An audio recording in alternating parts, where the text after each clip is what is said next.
ஒரு பேரண்ட்ஸு குழந்தைங்களுக்கு சேர்த்து வைக்க வேண்டிய சொத்து பெருசு என்ன தெரியுமா? கல்வி மட்டும்தான். அதாவது எவ்வளோ சொத்து நம்ம சேர்த்து வச்சுட்டு போனாலும் அதை அழிக்கிறவங்களும் இருக்கிறாங்க, காப்பாற்றிக்கிறவங்களும் இருக்காங்க. ஆனால் இந்த கல்வி மட்டும் அவங்களுக்கு நம்ம கொடுத்துட்டோன்னு வச்சுக்கோங்களேன், யாரு காலிலையும் அவங்க நிற்க தேவையில்லை, அவங்க யாரையும் டிபெண்ட் பண்ண தேவையில்லை.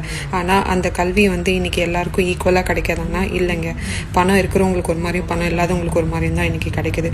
ஏன்னா பணம் இருக்கிறவங்க டொனேஷனை பே பண்ணி நல்ல ஸ்கூலில் சேர்க்குறான். பணம் இல்லாதவங்க மெட்ரிகுலேஷனில் கூட சேர்க்க முடியாமல் இன்றைக்கி கவர்மெண்ட் ஸ்கூலில் சேர்க்குறாங்க.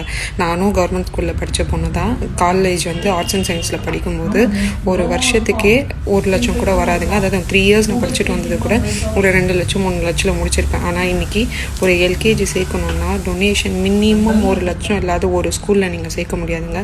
அது எந்த ஸ்கூலில் இருந்தாலும் சரி. இப்படி பணத்துக்கு பின்னாடி கல்வி நிற்கும்போது நல்ல கல்வி எல்லாருக்கும் எப்படி போய் சேரும்? லட்சமாக கோடியாக கொடுத்து ஸ்கூல் சேர்க்குறவன் அந்த ஸ்கூலுக்கே 10 டியூஷன் போகிறாங்க பசங்க. அப்படி இருந்தும் படிக்க முடியாத ஒரு சூழ்நிலை இன்றைக்கி இருக்குது. அப்போ எதுவுமே இல்லாமல் ஒரு சாதாரண ஸ்கூலில் போய் சேர்ந்து குழந்தைங்க எப்படி படிக்கும்? அவங்களுக்கு நல்ல கல்வி எப்படி கிடைக்கும்? ஏதாவது கவர்மெண்ட் பண்ணணும், ஏழை மக்களுக்கு நல்ல உயர்வு வாழ்வாதாரம் இருக்கணும்னு நினைக்கிறீங்க அப்படின்னா நல்ல கல்விக்கான வழியை மட்டும் ஏற்படுத்தி கொடுங்க. அது போதும். மற்றவங்க எல்லாம் அவங்கவுங்க வளர்ந்துக்குவாங்க, நாடு முன்னேறும். மற்ற எதுலேயும் நாடு முன்னேறாதுங்க. பாய்.